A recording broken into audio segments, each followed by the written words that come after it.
mustn't only blame the government. It must be you and me. We are supposed to be the ones correcting our situation.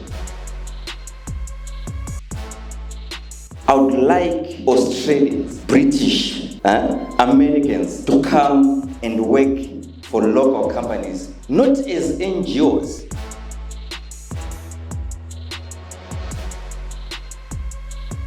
It's not only about buying a stand at West Properties and you think you've arrived. It's not only about driving a Mercedes-Benz. As Zimbabweans, we like cars. You see, it's not about cars. It's about building legacies. It's about building dreams.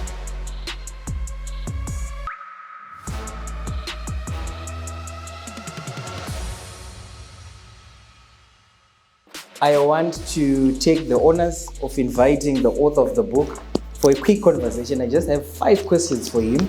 So if you could also step up to the stage. Yes, I've got 5 questions for him.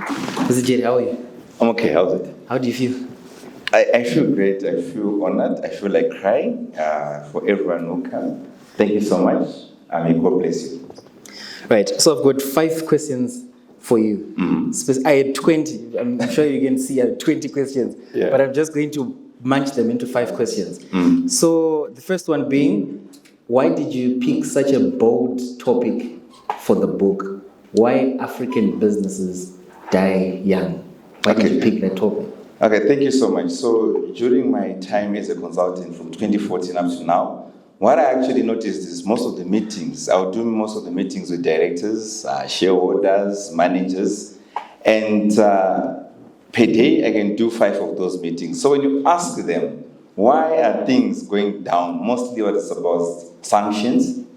It depends with the political party which you support. Some will say sanctions, some will say economy, some will say various factors, but people won't point what's happening in their businesses. But when you start asking them questions, you notice that 99% of why business are going down is because of internal factors. So that's when I said, almost, I've got a lot of companies which I've registered from scratch. Some of them pretended to have actually grown, but they went under. And the worst scenario was when I lost one of my clients because of suicide. I think I'll highlight that company. It was a panel beating company. Then that guy had to kill himself because of what was now happening internally, but he was busy blaming what was happening externally. So if you notice right now, even as a country, even as entrepreneurs, most of the businesses which are running, it's because of the opportunities which we have because the economy is down. So just imagine your shop. If you're running a boutique right now, imagine if those big companies are going to be part of the Zimbabwean economy. If you're running construction, just imagine if you're going to have your Murray and Roberts at its peak and you're competing against it. So if we've got those big companies in this economy, sometimes the small businesses which are actually running, you will never run it. That's why I had to write that book. Very interesting and insightful. So from your experience, I know people start businesses, they fall in love with their businesses, they hope that their businesses survive, and usually when it's still in the founding stage, some people actually call their businesses their baby. So that attachment to the business, sometimes it clouds how they view the things that killed the business. So now I'm coming back to your experience to say, what's the most overlooked reason why African businesses are failing early? Okay, like what Nkoma never said and what Chipo also said, it's because of systems. Because most of the businesses, shout out to Seiji, we don't want, especially in bus companies, if you notice that if the owner dies, that business actually die. Why? It's not because Vakaromba, it's not because they've got juju, but it's because everything, they're in their head. They know where to get space. They get space at copy space. They know the discounts which they're going to get at copy space. They know everything. How negotiating in China, they're the ones who are negotiating. Accounts are not being done. They know how to balance their accounts. They've got a pocket balance sheet. That's what they're actually doing. So systems are very vital because if the business is going to be built for 20, 50, 100 years, I think we've got businesses which have survived for more than 100 years. If you're going to do that, we are supposed to build systems. And systems, entrepreneurs, it's not a software. Systems is the way you actually do business as a company. For example, you look at Redan. Let me give an example for Redan. They've got around 55 service stations.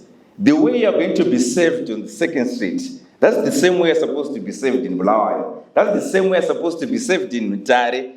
That is what we're calling systems. But if you notice right now, why most of the people, when they open branches, if you notice right now, if you're running a one shop, it's okay. But when you start opening branches, business starts to fail. Because why? You don't have a system. So it's not about only having a market, but it's also about having a systems. Do you have right employees? Do you have everything which you actually need in a business? Human resources, you look at your operations, you look at your finance, you look at your marketing, you look at your sales. Do you have a systematic way of doing things? So it's not always about the market, but it's always about creating a system. All right, very interesting. You raised two pertinent items there, the staff development part of things as well as the systems. So since you are so fired up about systems and that's been the core of your message, let's have business systems. Can you recall a particular instance where your business or one of your businesses was saved by having systems in place? Okay, thank you so much. So I'll highlight my Zambian business, because we're also into consultants in Zambia and we do softwares. And currently, actually, we've done softwares for some of the biggest companies in Zambia. And I've got a young man, shout out to him, he's not here, in absentia. That's my editor of the book as well, Tamuka Chinzende. He's the one who's actually running that show. But because we've got a system which is here, he's managed to replicate that same system in Zambia. Initially, when we got into Zambia in 2021, up to 2023, we almost thought that, no, Zambia market is actually dead. We wanted to choose another country. But when you sent people who knew about our system, how to replicate that same system which we have here, things started moving. I think right now I have about 3-4 months without even visiting Zambia, but things are still running and they're even making more profits than when I'm actually involved in that business. So that's where systems actually saved that business. And I think we can now replicate it in another country because we now know the formula. So this is what we're calling system. M&J is not supposed to be mine. M&J is supposed to stay for 100 years. M&J is supposed to stay for 200 years. Because our theme is to say, whenever I'm sitting as a chief servant of M&J, every day I will think just, okay, what about if I die today? What happens to this company? So immediately when I'm the only one with a password, I share. Because why? I know that I'm not the business. The business are the people. The business are the systems. Wow, that's profound. And I like that you highlighted that you've got your team in Zambia that is now running the show and they are more profitable without your involvement. So I would like to pose a question to you to say, how important is company culture or staff development for business longevity? Yeah, very, very. Thank you so much for that question. So if you look at it, company culture is very, very important. I think if our African economy, most of us, we like the 8 to 5. We like to rest during weekends. I know that it's Friday today. Some of you are even planning to rest on Saturday, you're planning to rest on Sunday. But if you look at it as Africa, we are almost 60 years behind the civilized world. But if you look at Britain industrialization, how China managed to actually overtake us, because at one point, countries like Zambia, countries like Zimbabwe, had bigger economies than China. But right now, we are almost, I think even when we had that show which was in China last month, almost half of this room was actually in China. Because why? It's because of intensity. You were calling everyone and everyone was actually saying I'm in China. But if you look at it, most of us will say we hate how Chinese work. Because Chinese can work for 24 hours. Chinese, they don't stop until they finish. But us as Zimbabweans, we stop because it's 5 o'clock. That culture has to be removed in most of our companies if we are going to turn around this economy. Unfortunately, we like pointing fingers. Yes, we can point the government. Yes, we can blame the external factors. But we are actually the people who are destroying our businesses. because you cannot rest whilst you're still a startup. If you're a startup, you have to sacrifice. If you're a startup, you also have to sell the vision to your employees. So they've got a buy-in. I tell you, I've got an amazing team at M&J. Sometimes I'm even saying, okay, but I'm now at home. When you call at the office, you sit up because we're sitting in the office at 10 o'clock. Then they're like, what is it? What is driving this guy? Sometimes I don't even have money to give this guy, but because there is a vision, he's willing to jump from the fourth floor to serve the company. So that's the culture which we need to have as Zimbabweans. Let us always sell the vision. Like what Dr. Strive Masiwa did with Econet. If you notice, the likes of Dr. Mboweni, Econet didn't start as a big company. It was a very small company. And at one point, they didn't even have salaries. But people like Dr. Mboweni stayed in that company. Right now, Dr. Masiwa is now $1 billion. Right now, Dr. Mboweni, I don't want to be told, is a multi-millionaire. That's the culture which we want to sacrifice for now and we enjoy later. Very interesting sentiments right there. And you've written the book. It's a legacy that you've left. My learned friends from the law firms would define IP as material manifestations of ideas and thoughts, right? You've put your thoughts, your experience into a book, and you've left a legacy.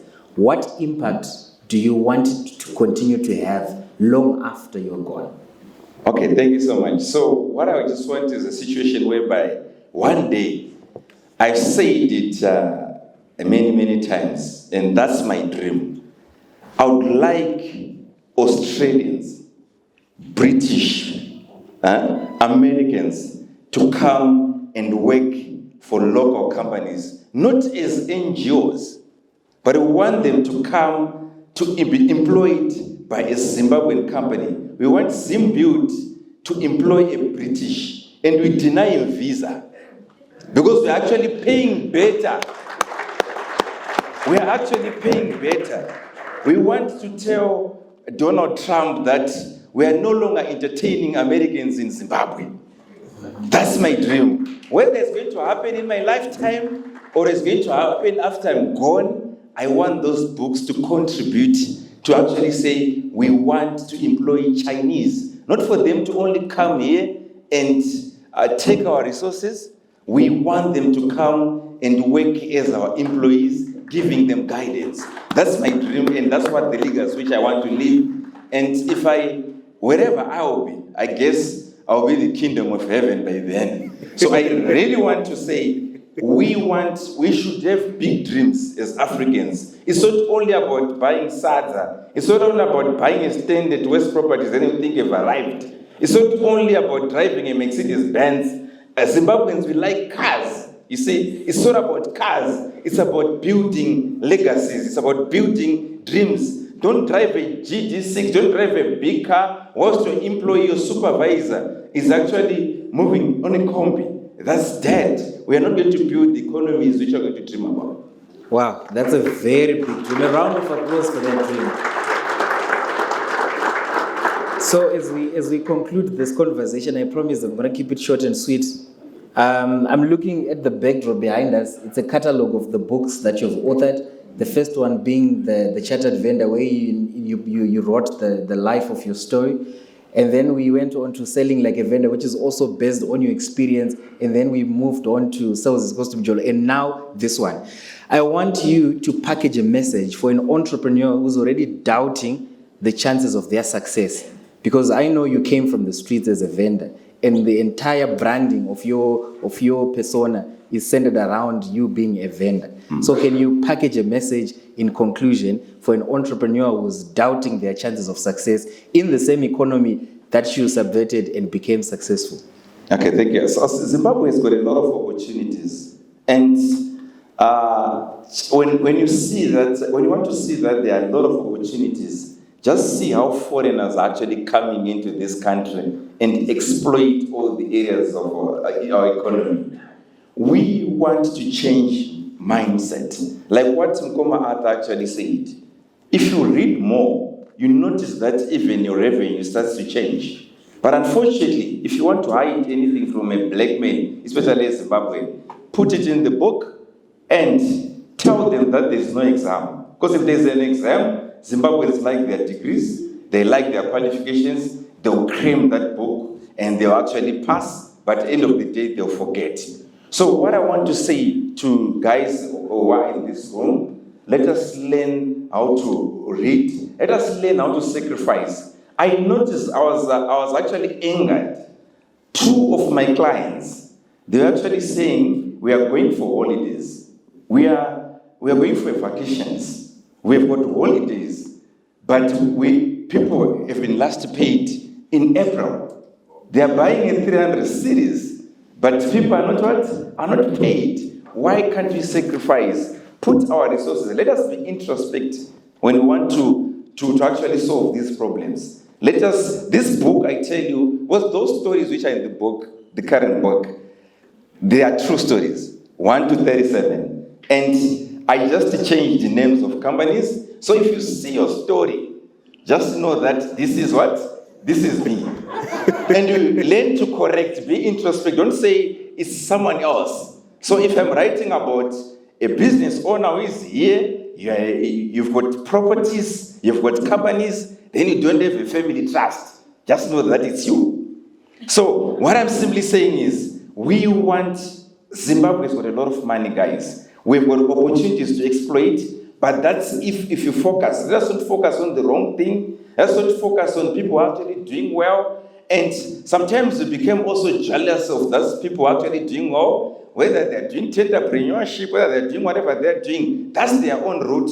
And most of us also want to be in those same shoes. If it's you, just imagine getting a 5 million tender. You also like it, but let us focus on whatever we are doing. Let me tell you, we can build a great business, great businesses. Zimbabwe doesn't have a lot of competition. Most people want to rest. Right now, if you get into town, there's no longer anyone. There are only vendors who are actually pushing for their vision. So right now, guys, I want to tell you, Zim has got opportunities. And let us only build Zimbabweans. We want Zimbabweans companies who conquer in Rwanda. We want Zimbabweans companies, those who are going to conquer in Uganda. Right now, we've got technology. What stops us from creating businesses throughout in the whole of Africa? Not only Africa, we want to create businesses in Russia. Let us create businesses in Australia. We want Zimbabweans to conquer the world. We don't want just to be known as an educator. I think worldwide, we're known for being educated. But recently I heard, they call him controversial, but what he says actually makes sense. Bishop Joshua Mapongo was actually saying, a professor of engineering at UZ cannot even create Kambudzi, that small phone with buttons. We are just educated, and we are educated on paper. Let us be educated in deeds and whatever we're going to do and build the Zimbabwe we are going to live for our kids. Let us not live a potholed Zimbabwe. When we see potholes, it's not the blame of the government, it's because of you and me. We must change, and actually, we mustn't only blame the government, it must be you and me. We are supposed to be the ones correcting our situation. Thank you so much. My brother, congratulations. Thank you.